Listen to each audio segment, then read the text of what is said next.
Alhamdulillah wassalatu wassalamu ala rasulillah wa ala alihi wa sahbihi wa man wala. Allahumma allimna ma yanfa'una wa anfa'na bima 'allamtana wa zidna ilman ya rabbal alamin. Yan uwa masu kallo da sauraron mu, assalamu alaikum wa rahmatullahi wa barakatuh.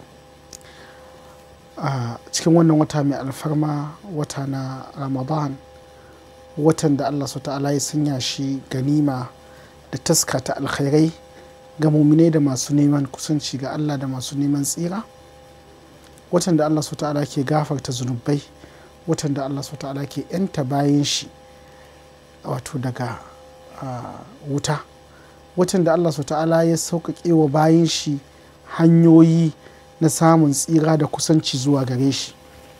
A cikin wannan wata mai alfarma nake tunatar da mu da muhimmancin wani babi mai girma daga cikin babuban da za su sa mu samu kusanci ga Allah, shine sadar da zumunci.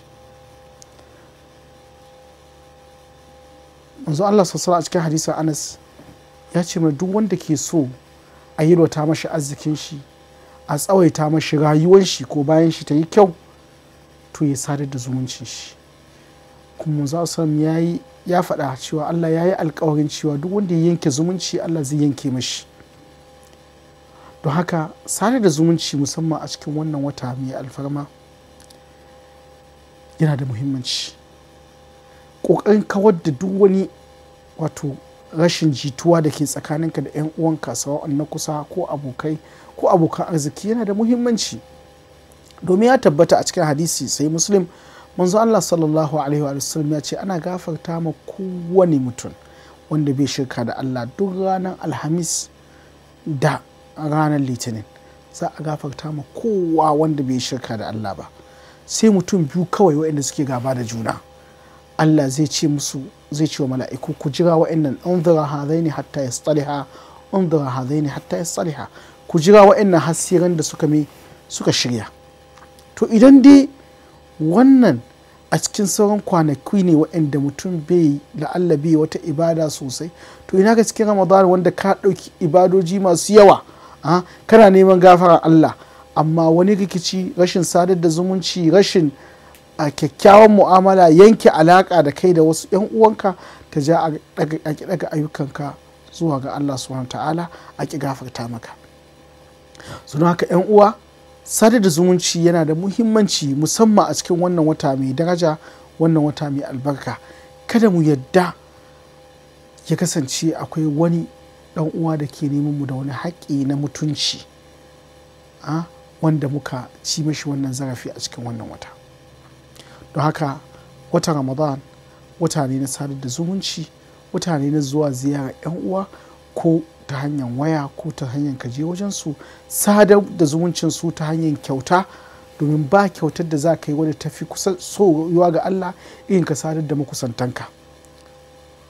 Masu suna ce al'aqrabina aula bil ma'ruf, makusanta su suka fi cancanta da kyautatawarka.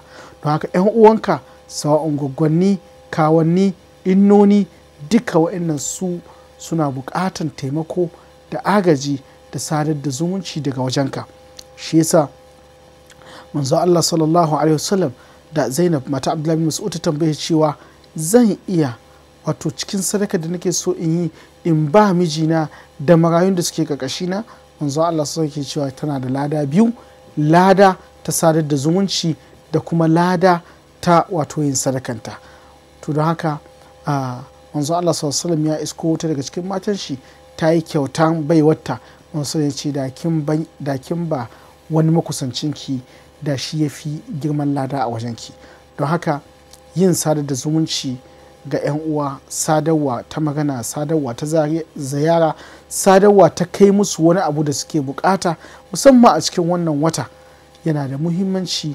Allah subhanahu wa ta'ala nake roƙo ya datar da mu, ya sanya mu cikin waɗanda za su zo mu dukkan ƙofofin alkhairai waɗanda Allah subhanahu wa ta'ala yake so, ya sa muna cikin waɗanda za su yi rige-rige, domin ranar kiyama manzo Allah sallallahu alaihi wasallam ya faɗa mana cewa za a kira kowane mutum da ibadar da ya fi a ƙofofin aljanna.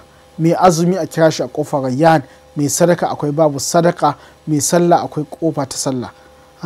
Abubakar Siddiq tambaye shi, ya Rasulullah, za a iya kira mutum duk a wannan ƙofar? Shi kwarai kuwa za a iya kiranka ko ina sunanka ya fito, domin kana yawan sallah, kana yawan azumi, kana yawan sadaka, kana yawan sadar zumunci. Ba wani babi na alkhairi face ka zo mashi. Don haka mun sanci kuma ina fatan kai Abubakar Siddiq kasance kana cikin su. Allah subhanahu ta'ala ya sanya mu cikin waɗanda za a kira a kofofin aljanna daban-daban saboda yawan alkhairan mu. Assalamu alaikum wa rahmatullahi wa barakatuhu. Sha ruwa lafiya.